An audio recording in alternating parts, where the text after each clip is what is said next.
আলহামদুলিল্লাহ, যাবতীয় প্রশংসা, কৃতজ্ঞতা, আরাধনা একমাত্র মহিয়ান ও বড়িয়াল আল্লাহ রাব্বুল আলামিনের জন্য, যে আল্লাহ পাক আমাদেরকে পবিত্র রমাদান মাসে মাসভর সওম রাখার পরে শাওয়ালের প্রথম জুমায় সুস্থতার সাথে মসজিদে আসার তৌফিক দান করেছেন। সকলেই বলি আলহামদুলিল্লাহ। আল্লাহ রাব্বুল আলামিন আমাদেরকে যে মুসলিম পরিবারে জন্মগ্রহণ করার তৌফিক দিয়েছেন, এই কৃতজ্ঞতা আমরা কিয়ামত পর্যন্ত সেজদায় পড়ে থাকলেও আদায় হবে না। কিন্তু মুসলমান আমরা যারা এখন উম্মতে মুহাম্মাদের অংশ, তাদের বেশিরভাগ এই চেতনাটা ভুলে গেছে যে আমরা মুসলিম, আমরা স্বতন্ত্র একটা জাতি। আমার আকিদা, আমার আমল, আমার উঠা বসা, আমার চলাফেরা, আমার পরিবার, আমার ব্যবসা, আমার রাজনীতি, আমার রাষ্ট্রনীতি 8-10 জনের মতো হতে পারে না। আমি স্বতন্ত্র একটা জাতির অনন্য বৈশিষ্ট্য ধারণ করি, আমি একজন মুসলিম। এই গায়রতটাই আমাদের মধ্য থেকে আজকে উঠে গেছে। আল্লাহ পাক বলেছেন সূরা ইব্রাহিমের মধ্যে, লাইন শাকারতুম লাযীদান্নাকুম, যদি তোমরা আমার শুকরিয়া আদায় করো, কৃতজ্ঞ হও, আমি তোমাদের প্রতি আমার নিয়ামতকে বাড়াই দেব ইনশাআল্লাহ। সুবহানাল্লাহ। ওয়া লাইন কাফারতুম, আর তোমরা যদি কুফরি করো, আমার নিয়ামতগুলোকে অস্বীকার করো, তাহলে জেনে রেখো ইন্না আযাবি লাশাদীদ, আমার যে আযাব এটা অনেক কঠিন, এটা তোমরা নিতে পারবে না। সর্বপ্রথম যে নিয়ামতটা আমরা আজকে ভুলে গেছি, সেটা হলো আল্লাহ পাক আমাদেরকে মুসলিম পরিবারে জন্মগ্রহণ করার তৌফিক দিয়েছে। এতটুকু চেতনা যদি আমাদের থাকতো, আমাদের মধ্যে কেউ বেনামাজি থাকতে পারতো না, আল্লাহকে সেজদা না করে সে দিন রাত পার করতে পারতো না, কশ্চিনকালেও তার পরিবারের মধ্যে বেপরদামি থাকতো না, বাহিরের সংস্কৃতির অনুসরণ থাকতো না, তার অর্থ ব্যবস্থার মধ্যে সুদ থাকতেই পারতো না, সুদের কোনো স্থানই থাকতো না যদি তার চেতনা থাকতো আমি একজন মুসলিম। তার রাজনীতির মধ্যে বিজাতীয় কোনো দর্শন থাকতে পারতো না, সেদিকে মসজিদে সেজদাও করতো, বাইরে গিয়ে পশ্চিমা দর্শন ফলো করতো, এমনটা হতো না। সে আল্লাহ পাকের জমিন আল্লাহর খলিফা হওয়ার চেষ্টা করতো, আল্লাহর জমিনে আল্লাহর খলিফা হওয়ার চেষ্টা করতো, কারণ এই উদ্দেশ্যে আমাদেরকে সৃষ্টি করা হয়েছে। স্মরণ করেন, সূরা বাকারার শুরুর দিকে পড়েছেন রমজান মাসে, ওয়াইয ক্বালা রাব্বুকা লিল মালায়েকা ইন্নী জাইলুন ফিল আরদি খলিফা। স্মরণ করুন হে নবী সেই সময়ের কথা যখন আমি আল্লাহ ফেরেশতাদেরকে বলেছিলাম যে আমি দুনিয়াতে আমার খলিফা পাঠাতে চাই। ফেরেশতারা কি বলেছিলেন? আতাজআলু ফিহা মান ইউফসিদু ফিহা ওয়া ইয়াসফিকুদ দিমা, আপনি কি এমন কাউকে দুনিয়ায় পাঠাতে চাচ্ছেন, এমন কাউকে পৃথিবীতে পাঠাতে চাচ্ছেন যে পৃথিবীতে গিয়ে ফিতনা ফাসাদ সৃষ্টি করবে, রক্তপাত ঘটাবে? অথচ আমরাই তো আপনার তাসবিহ পাঠ করছি। আল্লাহ পাক বললেন, ইন্নী আ'লামু মা লা তা'লামুন, আমি যা জানি তোমরা তা জানো না। এখানে সৃষ্টির উদ্দেশ্য পাচ্ছি, আমাদেরকে কেন সৃষ্টি করা হয়েছে? কে আল্লাহর খলিফা? আমাদেরকে সৃষ্টি করা হয়েছে আল্লাহর খলিফা হিসেবে। প্রত্যেক নবী আল্লাহর খলিফা ছিলেন, প্রত্যেক রাসূল আল্লাহর খলিফা ছিলেন, প্রত্যেক ইমাম আল্লাহর খলিফা ছিলেন, এমনকি আমরাও আল্লাহ পাকের খলিফা। তো খলিফার অনেক দায়িত্ব, তার মধ্যে একটা অন্যতম দায়িত্ব হচ্ছে সে দুনিয়াতে তার রবের বিধান মোতাবেক চলবে, তার পরিবার চালাবে, তার সমাজ চালাবে, তার সামর্থ্য থাকলে রাষ্ট্র চালাবে, বিশ্ব চালাবে। এটা একটা খলিফার কাজ। এই দায়িত্ব কি আদম আলাইহিস সালাম পালন করেন নাই? বেশক করেছেন। নূহ আলাইহিস সালাম পালন করেন নাই? বেশক। নবী মূসা, ঈসা, নবী ইউসুফ, সুলাইমান, দাউদ, এমনকি মুহাম্মদুর রাসূলুল্লাহ সাল্লাল্লাহু আলাইহি ওয়াসাল্লাম কি এই দায়িত্বই পালন করেন নাই? আজকে উম্মতে মুহাম্মাদের মধ্যে এই চেতনাই নাই। তো আমরা শুকরিয়া আদায় করি, আল্লাহ পাক আমাদেরকে যেন শুকরিয়া আদায় করার তৌফিক দান করেন, কৃতজ্ঞ বান্দা হওয়ার মতো হওয়ার তৌফিক দান করেন। আল্লাহ পাক কিন্তু বলেছেন, এই শেষের দিকে আছে, শেষের 10 পারার মধ্যেই, যে আমার ওয়া কলিলুম মিন ইবাদিয়াশ শাকুর, আমার শুকরগুজার বান্দা যারা, এদের সংখ্যা আসলে কম, নিতান্তই কম। আমরা একটা ঘটনা দিকে ফোকাস করি, তাহলে আমরা বুঝতে পারবো যে আমাদের প্রতি আল্লাহ পাক এটা কত বড় কৃতজ্ঞতা। বেশি ওয়াজ করতে হবে না, কথা কম। আর বেশি ওয়াজ করলে মানুষ মনে রাখতে পারে না। আল্লাহ নবী সাল্লাল্লাহু আলাইহি ওয়াসাল্লামকে সবচেয়ে বেশি সাহায্য সহযোগিতা করেছেন যিনি, তার মধ্যে অন্যতম একজন হচ্ছেন চাচা আবু তালেব। কি নাম? তার বাবা ইন্তেকাল করেছেন জন্মের আগে, এতিম অবস্থায় বড় হয়েছেন। এই জন্য এতিমদের সাথে আল্লাহ পাকের সরাসরি সম্পর্ক থাকে, কারণ তাদেরকে সবাই গ্রহণ করতে চায় না। তারা সমাজে একাকিত্ব অনুভব করে, তারা বিভিন্ন দরজা থেকে ধাক্কা খায়। পরে আল্লাহ পাক তাদেরকে রহমতের কোলে উঠায় না, যদি সে আল্লাহর অনুগত হয়, যদি সে আল্লাহর কি হয়, অনুগত হয়। আল্লাহ পাক নবী মুহাম্মদ সাল্লাল্লাহু আলাইহি ওয়াসাল্লামকে মনের কষ্টের সময় বলেছেন, আলাম ইয়াজিদকা ইয়াতীমান ফাআওয়া, আমি কি তোমাকে এতিম অবস্থায় পাই নাই? আমি কি তোমাকে এতিম অবস্থায় পাইনি? তারপরে কি তোমাকে আমি প্রতিপালন করিনি? ওয়াজাদাকা দাল্লান ফাহাদা ওয়াজাদাকা আইলান ফাআগনা। শেষে আল্লাহ সূরা শেষে কি বলেছেন? ফাম্মাল ইয়াতীমা ফালা তাকহার, তুমি এতিম অবস্থায় ছিলে, আমি তোমার উপর এগুলো নিয়ামত দিয়েছি, অতএব তুমি এতিমদের প্রতি আর কঠোর হয়েও না। তুমি এতিমদের প্রতি কি হও না, কঠোর হয়েও না। ওয়াম্মাস সাইলা ফালা তানহার, কেউ যদি হাত পাতে চায় হাতটাকে খালি ফিরায় দিও না। আল্লাহ নবী কারো হাত খালি ফিরায় দিয়েছেন কখনো? কোনোদিনও না।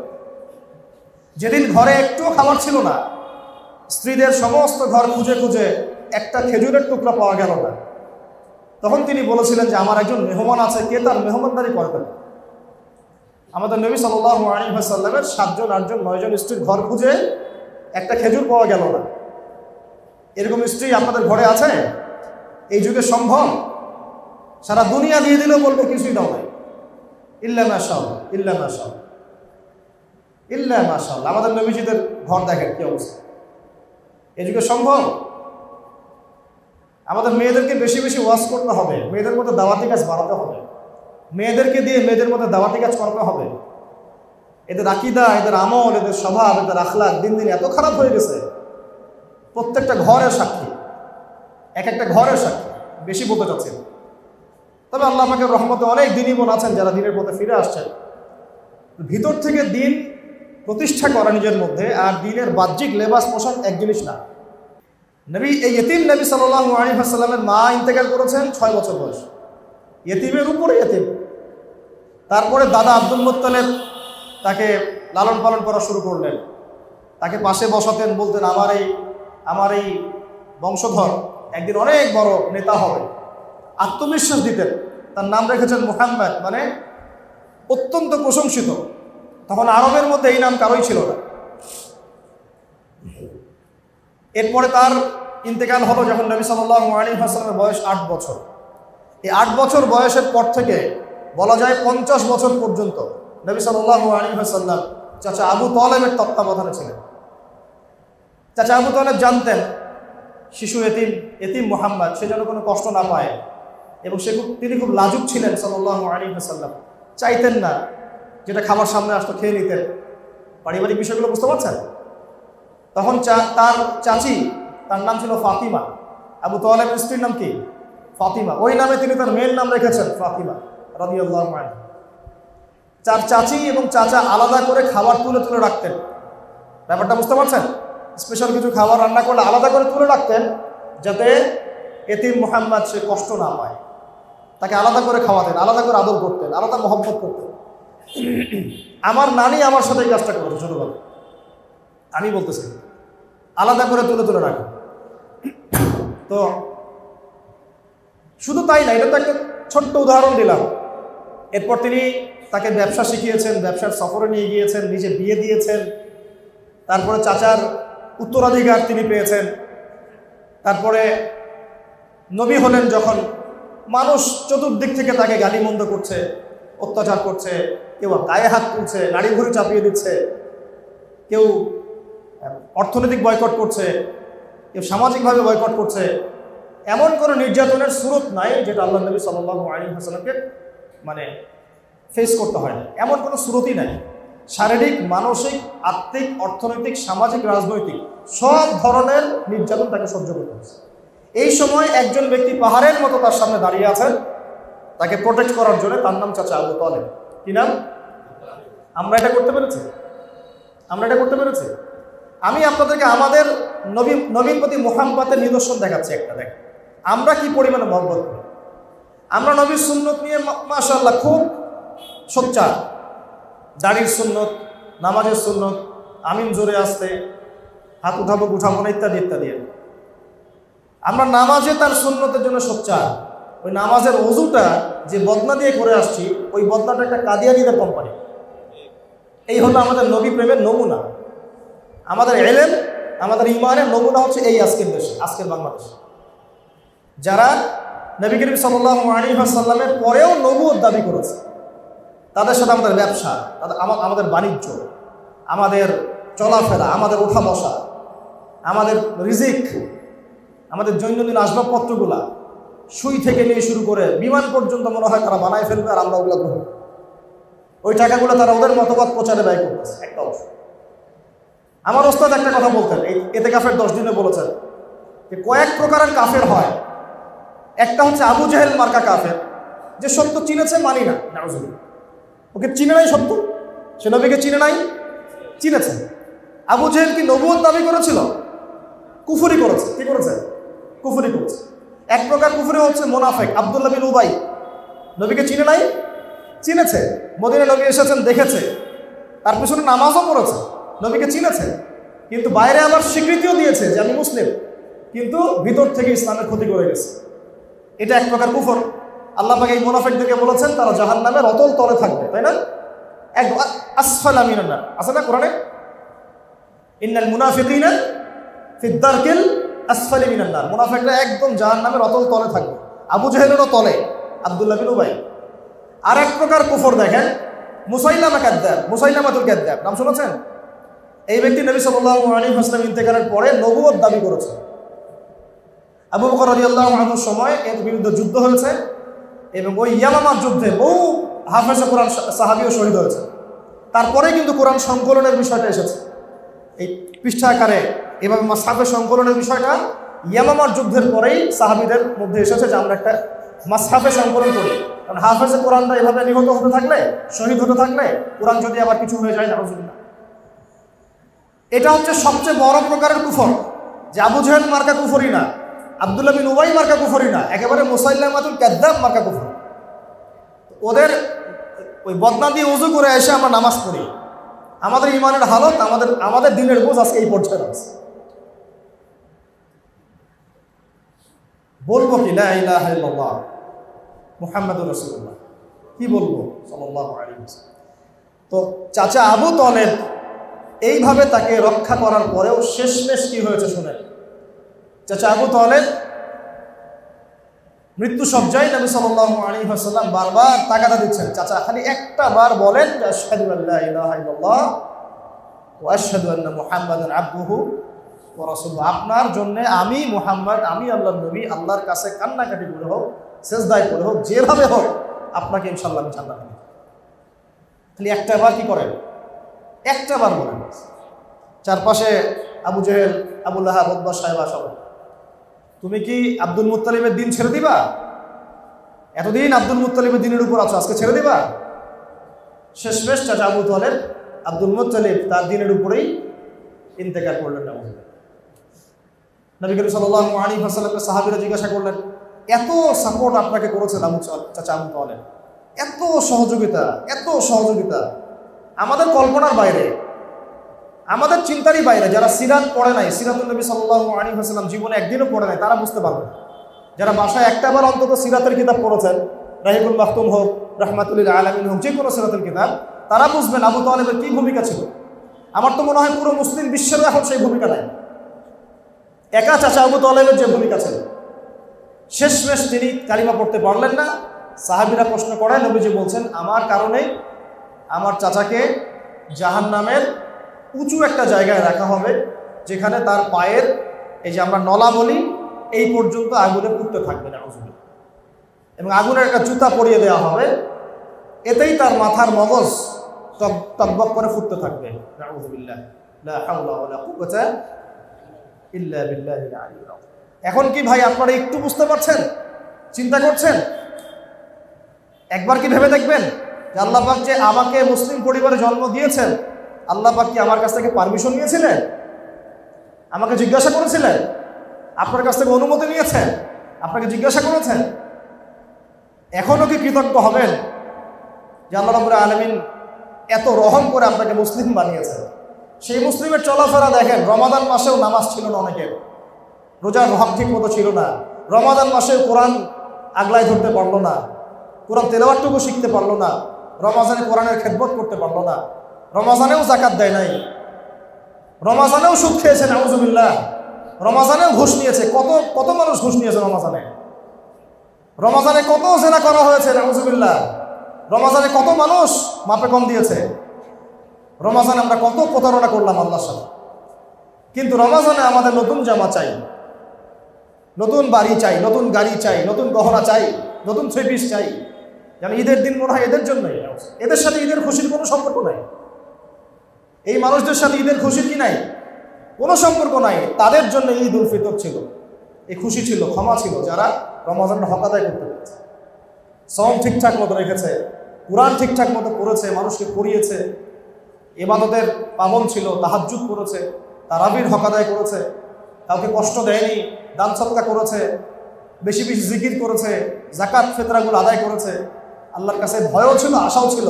ইনশাআল্লাহ আল্লাহ রাব্বুল আলামিন চান তো এই বান্দাদেরকে মাফ করে দেবেন। আমাদের সবাইকে আল্লাহ রাব্বুল আলামিন মুসলিম পরিবারে জন্মগ্রহণ করতে পারার হকটা আদায় করার তৌফিক দান। আরেকটা অংশ বলতে চাই, সেটা হচ্ছে নবী করিম সাল্লাল্লাহু আলাইহি ওয়াসাল্লামের উম্মত হওয়ার সৌভাগ্য। কি বললাম বলেন? নবী সাল্লাল্লাহু আলাইহি ওয়াসাল্লামের উম্মত হওয়ার সৌভাগ্য। আজকে দুটো বিষয় খালি আপনাদেরকে খুতবায় আমি আপনাদের মাথায় দিতে চাচ্ছি, বাকিটা ইনশাআল্লাহ এমনি গুছিয়ে আসবে। যদি এই দুটো বিষয় আপনারা বুঝতে পারেন, আয়ত্ত করতে পারেন, কলিজায় ধারণ করতে পারেন যে এক, আমি আল্লাহ পাকের বান্দা, আল্লাহ পাক আমাকে মুসলিম বানিয়েছেন, মুসলিম পরিবারে জন্ম দিয়েছেন, আমার চলাফেরা 8-10 জনের চলাফেরা এক হতে পারে না। আমার চলাফেরা হচ্ছে কোরআন। আমার চলাফেরা কি? সত্যি কথা বলতে আমাদের কারো চরিত্রই কোরআনের মতো এখন নাই, এটাই সত্য কথা। কিন্তু আল্লাহ পাকের কাছে আমরা তৌফিক চাই, আল্লাহ যেন আমাদেরকে সেরকম চরিত্র ধারণ করার তৌফিক দান করেন। দ্বিতীয় বিষয়টা এটা যে নবী সাল্লাল্লাহু আলাইহি ওয়াসাল্লামের উম্মত হতে পারার সৌভাগ্য। দেখেন, কিয়ামতের মাঠে মানুষ উঠবে, আমরা উঠব, বহু গুনাহগার মানুষ, কেউ সুদ খেয়ে ফেলছে, বা কেউ ধরেন যে জেনা করে ফেলছে, কেউ হয়তো আরো বড় বড় কবিরা গুনাহ করে ফেলছে, গীবত, তহমত ইত্যাদি ইত্যাদি। আমরা সবাই কবিরা গুনাহগার, আল্লাহ পাক যেন আমাদেরকে মাফ করেন। তো কবিরা গুনাহগার মানুষ যখন কিয়ামতের মাঠে হন্তদন্ত হয়ে ঘুরতে থাকবে, হাউজে কাউসারের পানির জন্য, একটু পানির জন্য, একটু তৃষ্ণা নিবারণের জন্য, শাফাআতের সুপারিশের জন্য, নবী মুহাম্মদ সাল্লাল্লাহু আলাইহি ওয়াসাল্লাম নিজের হাতে তার উম্মতকে পানি পান করাবেন। তিনি নিজে সেজদায় পড়ে যাবেন, কান্নাকাটি করতে থাকবেন। আল্লাহ পাক তখন তাকে যে তাসবিহ শেখাবেন সেটা পড়তে থাকবেন। আল্লাহ রাব্বুল আলামিন তাকে বলবেন, মাথা উঠাও, কি চাও বলো। নবী করিম সাল্লাল্লাহু আলাইহি ওয়াসাল্লাম তখন বলবেন, আল্লাহ আমার উম্মত, আল্লাহ আমার উম্মত, আল্লাহ আমার উম্মত। সমস্ত নবীগণ যেদিন বলতে থাকবেন, ইয়া নফসি, হে আমার নফস, আল্লাহ আমার নফস, আল্লাহ আমার নফস। আমাদের নবী মুহাম্মদ সাল্লাল্লাহু আলাইহি ওয়াসাল্লাম বলতে থাকবেন, হে আল্লাহ আমার উম্মত, হে আল্লাহ আমার উম্মত, হে আল্লাহ আমার উম্মত। আল্লাহ রাব্বুল আলামিন তাকে শাফাআত করার, সুপারিশ করার অনুমতি দিবেন। তারপর তিনি শাফাআত করবেন, সুপারিশ করবেন। অগণিত কবিরা গুনাহগার আল্লাহর বান্দাদেরকে তিনি জান্নাতে নিয়ে যাবেন। যার অন্তরে লা ইলাহা ইল্লাল্লাহ মুহাম্মাদুর রাসূলুল্লাহ ঠিক ছিল, এই মানুষগুলো জান্নাতে যাবে। এখন সেই নবী মুহাম্মদ সাল্লাল্লাহু আলাইহি ওয়াসাল্লাম যিনি সুপারিশ করবেন, যিনি সুপারিশ করবেন, যিনি হাউজে কাউসারে পানি পান করাবেন, যাকে আল্লাহ পাক ইখতিয়ার দিয়েছিলেন দুনিয়াতে দোয়া করে নাও, তুমি একটা দোয়া চেয়ে নাও। সমস্ত নবী সেই দোয়া চেয়ে নিয়েছে দুনিয়ার জন্য। নবী সাল্লাল্লাহু আলাইহি ওয়াসাল্লাম এটা অবশিষ্ট রেখেছেন উম্মতের জন্য। কিয়ামতের পর রাতের বেলা কেঁদেছেন, বলেছেন যে আমার ভাইদেরকে যদি দেখতে পারতাম। সাহাবীরা বলেছেন, কারা আপনার ভাই? আমরা কি আপনার ভাই না? নবীজি বলছেন, তোমরা আমার সাহাবী, আমার ভাই তারা যারা তোমাদের অনেক পরে আসবে, তোমাদের পরে আসবে, আমাকে না দেখেই আমার প্রতি ঈমান নিয়ে আসবে। বলতে থাকলে এটা নিয়ে 1 ঘন্টা বলা যাবে, কিন্তু কথা হচ্ছে নবী সাল্লাল্লাহু আলাইহি ওয়াসাল্লামের উম্মত হওয়ার এই যে সৌভাগ্য, অনেক নবীগণ আশা করতেন যে আমরা শেষ নবীর উম্মত হব। এমনকি ইহুদি জাতি যাদের সাথে আমাদের এত দ্বন্দ্ব চলছে, এরাও মদিনায় ঘাটে গেলে কেন বসেছিল? ওরা শেষ নবীর উম্মত হওয়ার আশায় বসেছিল। শেষ নবী যখন বনু ইসমাইল থেকে আসছে, তারা আর মানে না। তারা মনে করে না, বনু ইসমাইল থেকে না, বনু ইসরাইল থেকে আসতে হবে।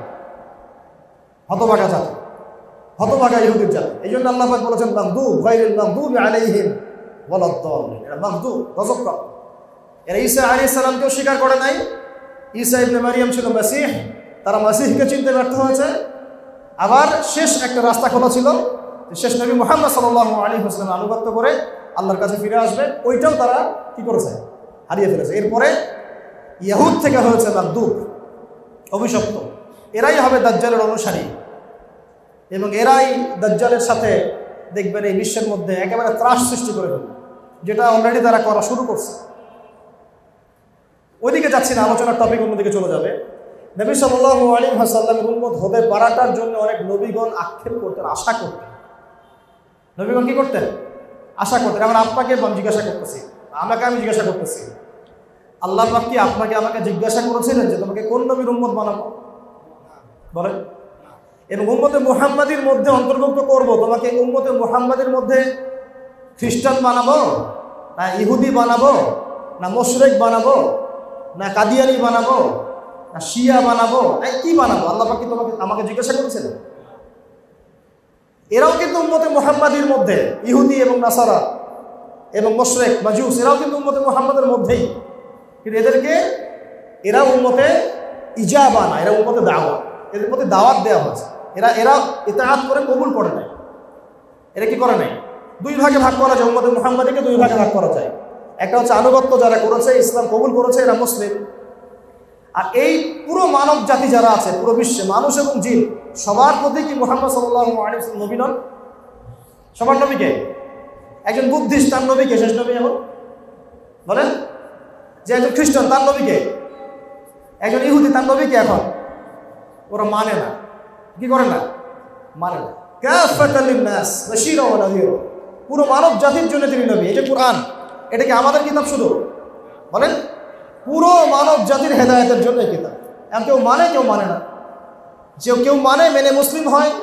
কেউ মুখে মানে, মনে মনে মানে না, সে মুনাফিক হয়। কেউ মানে, সে পরিপূর্ণ মানে, সে কি হয়? মুসলিম হয়। কেউ মুখে মানে, মনে মনে মানে না, সে কি হয়? মুনাফিক হয়। আর কেউ একেবারে অস্বীকার করে, সে কি হয়? কাফের। আবার কেউ মুখে মানে, মনেও মানে, কিন্তু কাজ করতে গিয়ে কবিরা গুনাহ করতে থাকে, তখন সে ফাসিক হয়ে যায় বা জালেম হয়ে যায়। বুঝতে পারলাম কি? বুঝতে পারি না?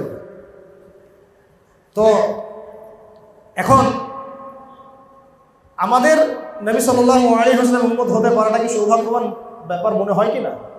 সৌভাগ্যের বিষয় মনে হয় কিনা? এখন আমি যদি প্রশ্ন করি, তাহলে এখনও আপনার চেহারায় দাড়ি কেন নাই?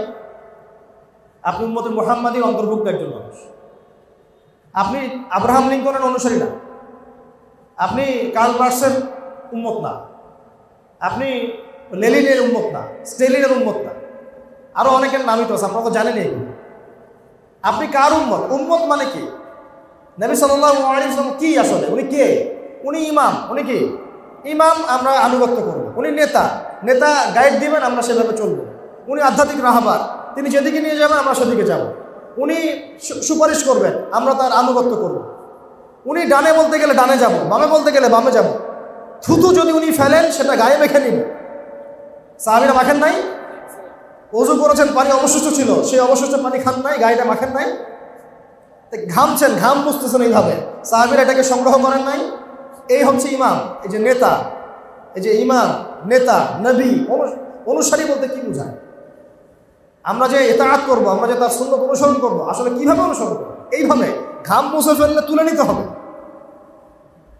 থুতু কফ ফেলেছেন উঠাই নিতে হবে, ওযু করে পানি রেখে দিয়েছেন, ওই পানি নিজে সংগ্রহ করার জন্য কারাকারি করতেন সাহাবীরা। দৃশ্যগুলোকে চিন্তা করতে পারেন? দৃশ্যগুলো একটু চিন্তা করেন। অনুসারী কাকে বলে? তাহলে এখন আমাদের ব্যক্তি জীবন থেকে আসি। আমার বডির মধ্যে নবীর পোশাক নাই কেন? ওই পোশাকে নামাজ হবে কি হবে না সেটা আলাদা মাসআলা। আমার শরীরে নবীর মতো তাকওয়ার পোশাক নাই কেন? আমি তো তার উম্মত। এক, তারও আগে কথা হচ্ছে আমি তারপরেও অন্য মানুষকে নবী হিসেবে কিভাবে মানতে পারি? আমি তারপরেও আল্লাহ পাক যখন তাকে শেষ নবী করে পাঠিয়েছেন, তারপরেও আমি অন্য কাউকে নবী হিসেবে কেমনে মানতে পারি? কিভাবে যে মানতেছে তার সাথে আমার চলাফেরা থাকতে পারে? কিভাবে যে মানতেছে ওর সাথে আমার ওঠা বসা হতে পারে? ওর সাথে আমার রিজিকের ব্যবসার লেনদেন কিভাবে হতে পারে? আমি কেমন করে তার পূর্ণ ব্যবহার করতে পারি? যদি গায়রত থাকে, ব্যক্তিত্ব থাকে এবং নবীর প্রতি সত্যিকারের মহব্বত থাকে, কিভাবে তাকে কেউ গালি দিচ্ছে আমি তার পক্ষপাতিত্ব করতে পারি? কিভাবে তাকে নিয়ে মানুষ ব্লগে লিখছে আমি তার পক্ষপাতিত্ব করতে পারি? কিভাবে আমি তার বিরুদ্ধচারীদের সঙ্গ দিতে পারি? তারপরে আসবে এই কথাগুলো। আমার শরীরটা কেন এখন তার মতো হলো না? আমার বয়স 20, 25, 30, 40, 50 হয়ে গেল, এখন পর্যন্ত আমার বুঝ আসলো না যে আমি কারোর মত কাকে ফলো করতে হবে? তাহলে কেন দাড়ি নাই? কেন আমাদের মাথায় সবার টুপি নাই, পাগড়ি নাই? কেন আমাদের জুব্বাগুলো ঠিক হচ্ছে না বা পোশাক ঠিক হচ্ছে না? টাকুর নিচে কিভাবে কাপড় পরতে পারি? টাকুর নিচে পড়লেই জাহান্নামে যেতে হবে। সত্যি কথা বলছি এটা, যে কেউ যদি দাঁড়িয়ে এক মুষ্টি রেখে এভাবে ছেটে ফেলে, অনেক সাহাবীর আমল আছে এর উপরে, জায়েজ, ঠিক আছে। আবার ধরেন কোন একজন ব্যক্তি দাঁড়িয়ে হালকা হালকা রেখেছে, পুরোপুরি ছেড়ে দেয় নাই, এর কারণে সে জাহান্নামে যাবে সরাসরি, এমন কোনো কথা নাই। আমি কিন্তু কাটতে উৎসাহিত করলাম না, কথা উল্টা দিকে নেবেন না। বাঙালিদেরকে ওয়াজ করা মুশকিল বিষয়। কথা বলবেন একটা, নিবে আরেকটা। আমি কিন্তু দাঁড়িয়ে আপনাকে কাটতে বলি নাই, বলেছি মনে করেন কেউ আমাদের মতো ছেড়ে দেয় নাই, হ্যাঁ, এই ভাইদের মতো রেখেছে, কথার কথা এক্সাম্পল দিচ্ছি, এর কারণে সে সরাসরি জাহান্নামে যাবে বা আগুনে জ্বলবে এমনটা হাদিসে পাওয়া যায় নাই। যদি পান আমাকে জানায়। কিন্তু টাকনুর নিচে কাপড় পরলে ওই অংশটুকু জাহান্নামে যাবে, এটা হাদিস আছে। কথা বুঝতে পারলাম? তাহলে আমাদের পোশাক থেকে শুরু করতে হবে, আমার আকীদা থেকে শুরু করতে হবে। এখন আমার ঘুম, আমার খাওয়া, ঘুম কয়জনের নবীর মতো আছে বলেন? আমরা রাতকে দিন বানাইছি, দিনকে রাত বানাইছি। খাওয়া দাওয়া কয়জনের নবীর মতো আছে বলেন? খাবার সামনে আসলে 7 পেট করে খাই আমরা। নবীজি বলছেন 1 পেট খাও, পেটের 1 ভাগ খাও, 1 ভাগ পানি পান করো, 1 ভাগ শ্বাস প্রশ্বাসের জন্য খালি রেখে দাও। এই যে রমজানের রোজা রেখেছি, অল্প খেয়ে আমরা থাকতে পারি নাই, কোনো সমস্যায় মরে গেছে, অসুস্থ হয়ে গেছে, বরং আরো সুস্থ হয়ে গেছে। রমজানের আগে কোলেস্টেরল ছিল দেখা গেল 300, রমজানের পরে দেখবেন কোলেস্টেরল হয়ে গেছে 150। এমন হয় নাই? ব্লাড প্রেশার ঠিক হয়ে গেছে, ডায়াবেটিস ঠিক হয়ে গেছে, তাই না? রমজান রোজা রেখে মানুষ সুস্থ হয়ে গেছে, আলহামদুলিল্লাহ। এর মধ্যে শেফা আছে। চীনের না জাপানের একজন বিজ্ঞানী গবেষণা করেছিলেন রমজানের কোষের উপরে, রোজা রাখার উপরে, ফাস্টিং থেরাপি, নোবেল পুরস্কার পাইছে। আর আল্লাহ পাক সেটা আমাদেরকে এমনি দিয়ে দিয়েছেন রমজানের মধ্যে দিয়েছে। এরপরে সপ্তাহে 2 দিন রোজা রাখার কথা আসছে হাদিসে, মাসে 3 দিন রোজা রাখার কথা আসছে। তো কথা হচ্ছে আমরা কেন খাওয়া দাওয়ার মধ্যে ঠিক হতে পারতেছি? তারপরে আমাদের মুআমালা, এই যে আমাদের পরিবারগুলোর দিকে তাকান, পরিবারের মধ্যে কি সত্যি সব সুন্নত আছে? আমরা এখন পরিবারগুলোকে বলি ওই দিনগুলো কতই ভালো ছিল, যে আমরা সবাই একটা থালে সবাই একসাথে বসে খাইতাম। এখন এত ব্যস্ততা, এখানে সফর, আমরা একসাথে থালে খেতেও পারি। এটা সুন্নত। একসাথে ভাইরা মিলে, পরিবারের সবাই মিলে বসে খাওয়া, হৃদ্যতা বাড়ে, মহব্বত বাড়ে, খাবার ভাগাভাগি করে খাওয়া। পারিবারিক বন্ধন একটা নিয়ামত। এই বন্ধন আল্লাহ যাদেরকে দিয়েছেন তারা সৌভাগ্যবান, তারা খুশনসিব। অনেক নবীদের ভাগ্যেও পরিবারের কষ্ট ছিল, অনেক নবীদের ভাগ্যেও। নূহ আলাইহিস সালাম একদম দুর্দান্ত নবী, উলুল আজম নবীদের মধ্যে একজন। 5 জন নবীকে উলুল আজম নবী বলা হয়, তার মধ্যে তিনি একজন। তার স্ত্রী তার কথা শুনতো না, তার দাওয়াত কবুল করে নাই, তাকে নিয়ে সংসার করেছেন তিনি। সুবহানাল্লাহ। লূত আলাইহিস সালাম, কওমে লূত, ওই যে ট্রান্সজেন্ডার, এদের সমকামীগুলো যেগুলো রেইনবো ফ্ল্যাগ নিয়ে ঘুরে বেড়ায়, এদের কারণে বাংলাদেশে আল্লাহর গজব নেমে আসতে পারে।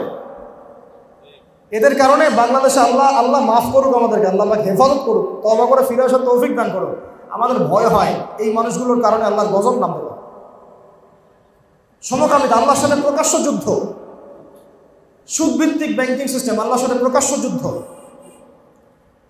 কথাগুলো বলতে হবে কাউকে না কাউকে, আপনাদেরকে জানতে হবে, মানেন না মানেন শুনতে হবে, পরে আপনার হিসাব আপনার, আমার হিসাব আমার। লাকুম দীনুকুম ওয়ালিয়া দীন, ঠিক আছে, কিন্তু বলতে হবে কাউকে না কাউকে। আমাদের সবাইকে বলা উচিত, আমাদের সবার কথা বলা উচিত, অন্ততপক্ষে কথাটুকু বলা উচিত। এটা হারাম, কবিরা গুনাহ, এত বড় গুনাহ যার কারণে আল্লাহ পাক কওমে লূতকে একদম পাথর নিক্ষেপ করে হত্যা করেছেন, মানে ধ্বংস করেছেন। একবারে জমিন থেকে আসমানে উঠাইছেন, উঠায় পাথর নিক্ষেপ করে সবগুলোকে থেতলা করে উল্টা দিকে দাফন করে দিয়েছে। জর্ডানের ডেড সি এর জাজল্যমান দৃষ্টান্ত হয়ে আছে এখন, ওই জায়গায় ঘটনা ঘটেছে। এই কওমের নাম সাদুম গোত্র ছিল। এই লূত আলাইহিস সালামের স্ত্রী তার অনুগত ছিল না। পারিবারিক বন্ধন অনেক বড় নিয়ামত। নবী সাল্লাল্লাহু আলাইহি ওয়াসাল্লাম অনেক চাচা তার অনুগত ছিল না। আবু জেহেল কি তার চাচা না? আবু লাহাব তার চাচা না? কথা শুনে না। তো আমাদের পারিবারিক বন্ডিংগুলো ঠিক করার জন্য এইগুলো একগুলো সুন্নতি পদক্ষেপ। একসাথে খাওয়া, একসাথে কথা বলা, মাশওয়ারা করা, হ্যাঁ, মতামত ব্যক্ত করা, বিনিময় করা, চেষ্টা চালিয়ে যাওয়া। কারণ আল্লাহ পাক বলেছেন লা ইউকাল্লিফুল্লাহু নাফসান ইল্লা উসআহা। আল্লাহ পাক সাধ্যের অতিরিক্ত কাউকে দায়িত্ব দেন। আমরা চেষ্টা চালিয়ে যাবো আমাদের জায়গা থেকে। এরপরেও যদি কেউ না শুনে, তাহলে আম হাসিবতুম আন্না আসহাবাল কাহফি ওয়ার রাকিম কানু মিন আয়াতিনা আজাবা। আসহাবুল কাহফ হতে হবে। সূরা কাহফের এই ঘটনাটা পড়লে বুঝতে পারবেন, তারা সোশ্যালি, পারিবারিকভাবে, সামাজিকভাবে, রাষ্ট্রীয়ভাবে একঘর হয়ে পড়ছে। অল্প কয়েকটা যুবক, সবাই একদিকে চলে, 7-9 উল্টা দিকে চলে, আল্লাহর দিকে চলে, তাওহীদের দিকে চলে। শেষে তারা বেচারা আর এই সমাজে থাকতে পারলো না, সেখান থেকে চলে গিয়ে গুহায় থাকা শুরু, গুহার মধ্যে গিয়ে থাকা শুরু, আলাদা হয়ে গেল আর কি। ওখানে ঘুম পাড়িয়ে দিলেন আল্লাহ পাক। 309 বছর পর ঘুম থেকে উঠাইছেন। ঘটনাটা পড়ে দেখেন, আসহাবুল কাহফের ঘটনার মধ্যে অনেক শিক্ষা আছে। তো এই পরিবার ঠিক করতে হলে সুন্নত লাগবে। এবং কতজনের পরিবারে দেখেন সুন্নত আছে, পর্দা আছে, মিসওয়াক কয়জনের বাসায় আছে? মিসওয়াক। ওয়াশরুমে যাওয়ার সুন্নত কতজনের ঠিক আছে? ওযু সুন্নত মোতাবেক কতজন করতে পারে? নামাজের সুন্নত কয়জনের ঠিক আছে? এগুলো জানতে হবে না? পড়তে হবে না?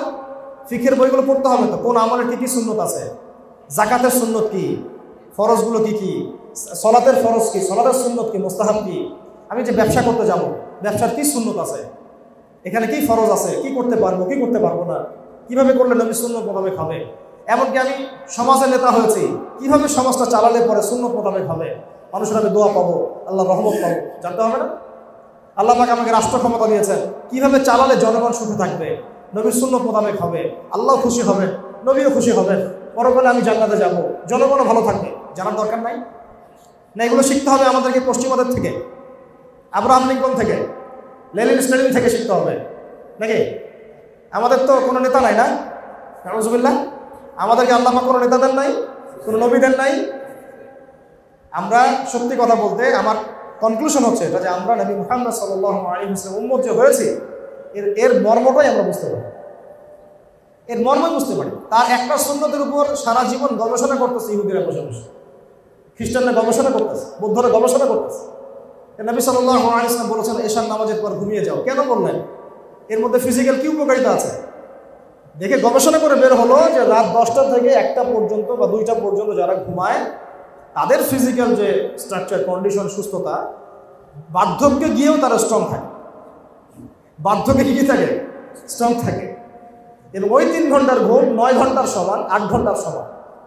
আর সারাদিন যদি 8 ঘন্টাও আপনি ঘুমান, ওই 3 ঘন্টার ঘুমের সমান হবে।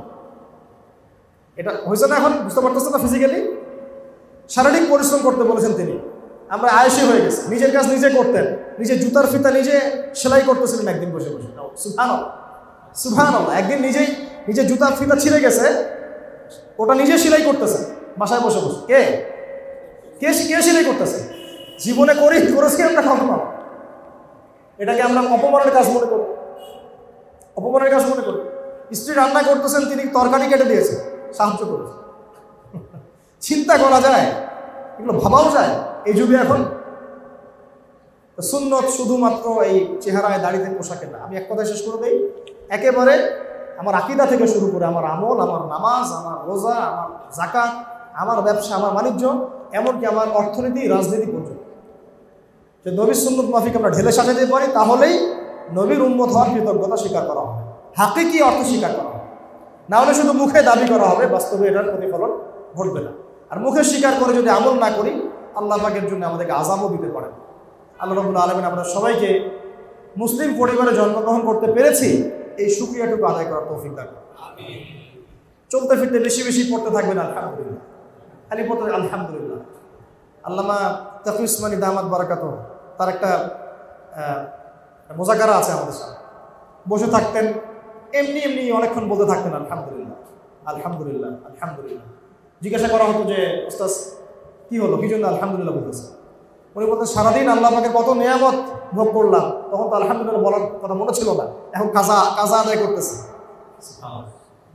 ওই যে ঘুমানোর সময় 33 বার সুবহানাল্লাহ, 33 বার আলহামদুলিল্লাহ, 34 বার আল্লাহু আকবার আছে না, কেন আছে এগুলা? ওটা ফিল করে করে পড়া, যে সারাদিন অনেক নিয়ামত আমি ভোগ করেছি, সুবহানাল্লাহ বলার আমি সময় পাইনি, হয়তো মনে ছিল না, আলহামদুলিল্লাহ পড়ার সময় পাইনি, মনে ছিল না, ওটা কাজ আদায় করতেছে না।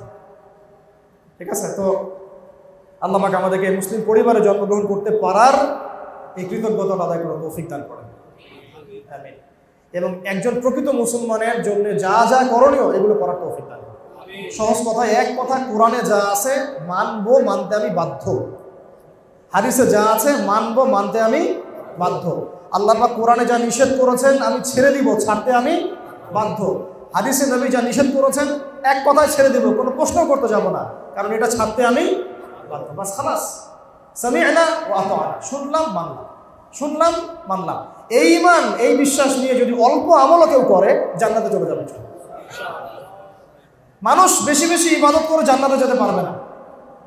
বেশি বেশি ইবাদত, অনেক বেশি ইবাদত, এগুলো জান্নাতে যাওয়ার মানদণ্ড কিন্তু না। মানদণ্ডটা কি জানেন? আল্লাহর রহমত এবং আমাদের সামি'না ওয়া আতা'না, শুনলাম মানলাম, আনুগত্য।